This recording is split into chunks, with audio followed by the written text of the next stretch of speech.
Assalamualaikum warahmatullahi wabarakatuh. Jumpa kembali di Isahi Prabudi Channel. Sudah lama kita tidak membuat konten. Kali ini kita akan menyampaikan suatu pembahasan terkait yayasan. Kenapa yayasan sekarang ini menjadi satu objek yang akan dibahas? Karena kebetulan yayasan memang tidak dipahami secara utuh oleh orang-orang yang mendirikan yayasan itu sendiri. Tidak semuanya memahami. Makanya perlu kiranya disampaikanlah beberapa penjelasan terkait substansi-substansi yang dimaksud di dalam undang-undang terkait yayasan dimaksud. Baik, untuk menghemat waktu, saya coba untuk mengulas mengenai yayasan berdasarkan sudut pandang hukum positif Republik Indonesia. Terkait yayasan, kita dapat melihat kepada Undang-Undang Nomor 16 Tahun 2001.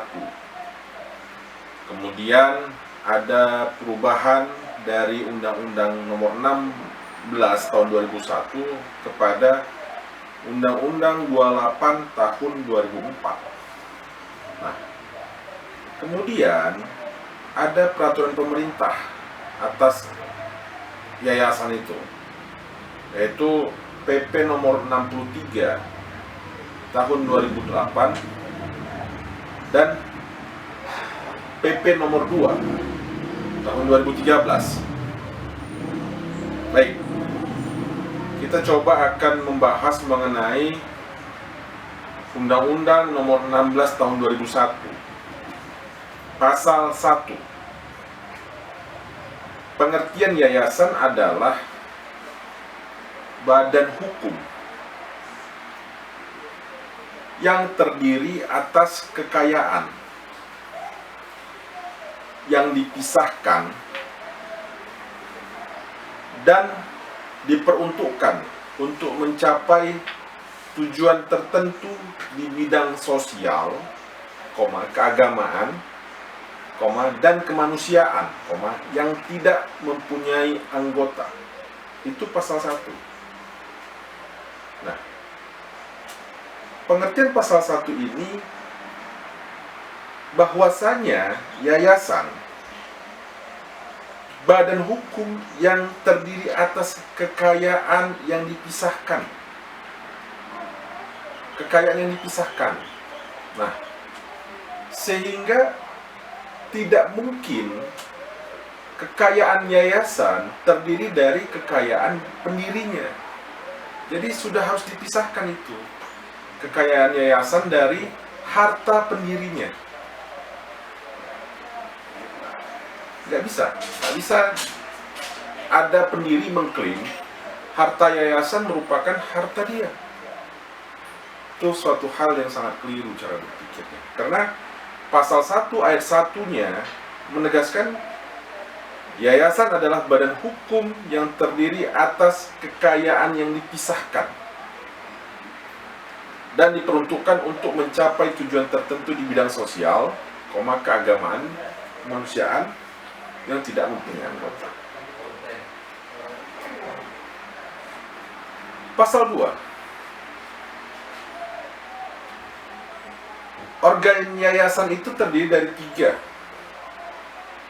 pembina, pengurus, dan pengawas. Nah, ini harus terpahami nih pada Undang-Undang 16 tahun 2001.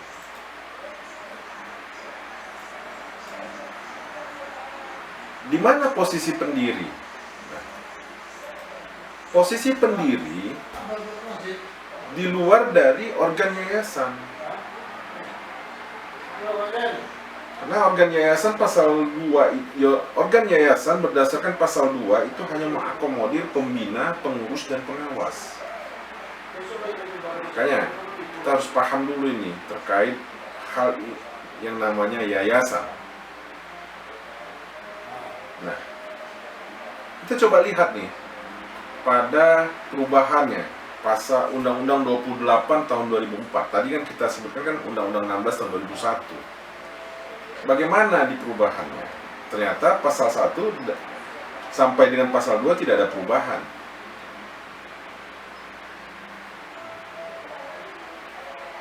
Kemudian masuk ke pasal 3. Pasal 3, bahwa di pasal 3 di Undang-Undang 16 tahun 2001, yayasan dapat melakukan kegiatan usaha untuk menunjang pencapaian maksud dan tujuannya dengan cara mendirikan badan usaha dan atau ikut serta di dalamnya.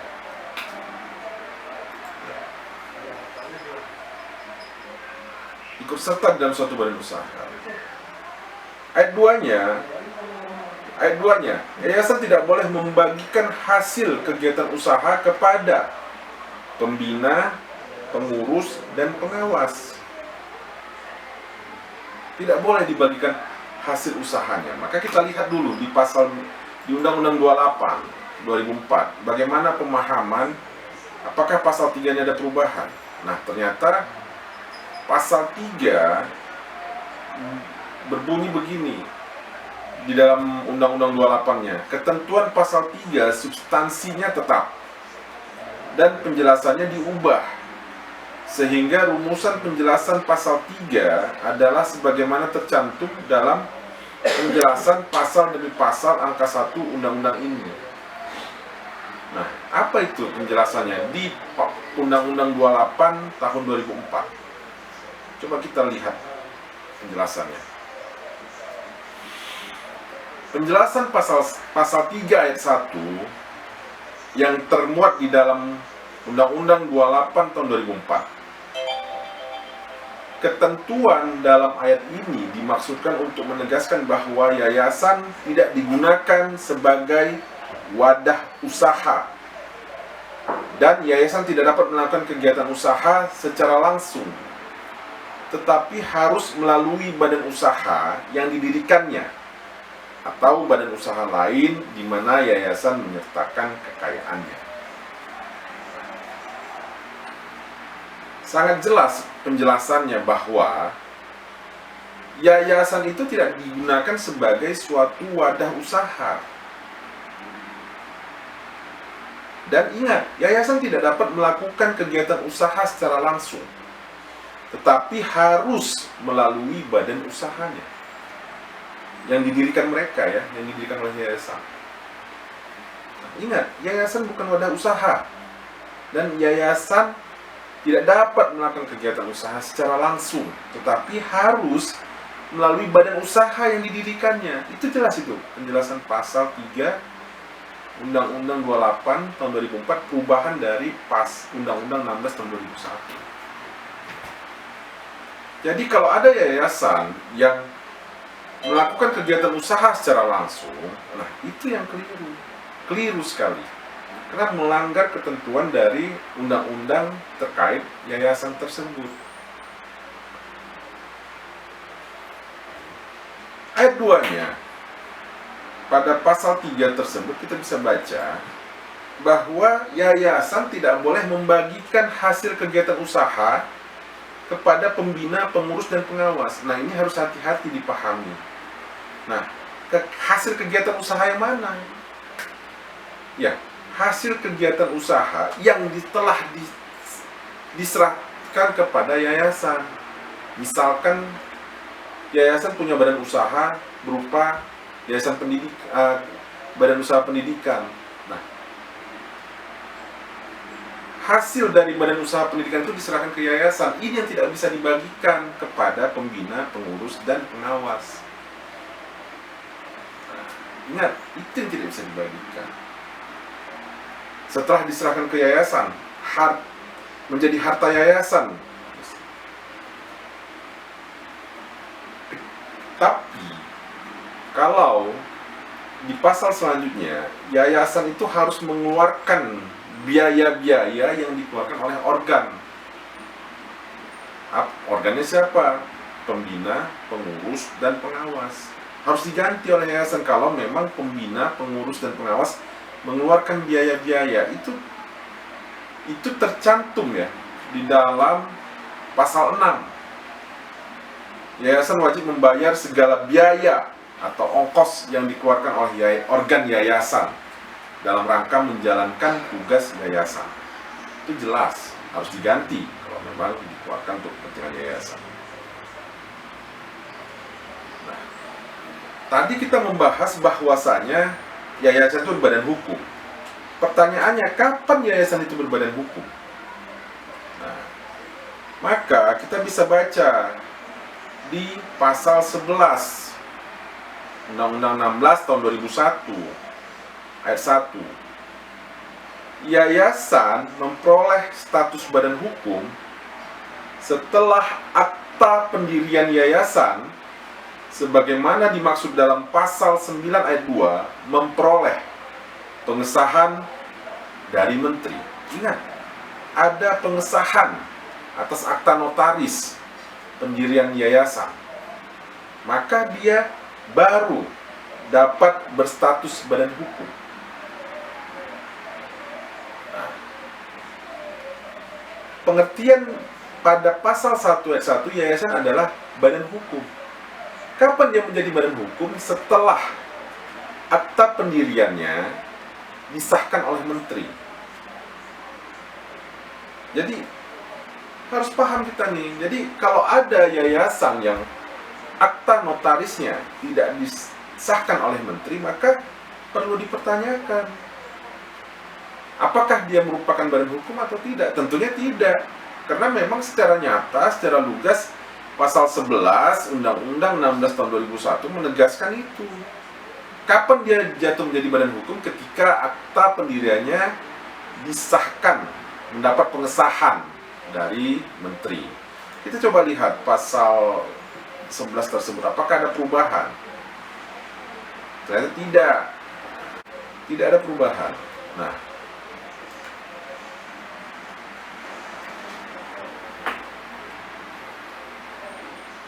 sangat menarik kan kalau kita bicara yayasan, karena di dalam suatu yayasan bisa terjadi perselisihan. Nah, perselisihan antara pendiri dengan pembina dengan pengurus, atau sebaliknya pengurus dengan pengawasnya. Karena ada hal-hal yang memang terdapat kepentingan para pihak tersebut. Nah, kalau dia tidak disahkan akta notarisnya, apakah yayasan yang akta pendiriannya tidak disahkan merupakan badan hukum? Ya, kita bisa uji itu di pengadilan. Nah, sehingga kita harus lihat itu secara utuh dan menyeluruh.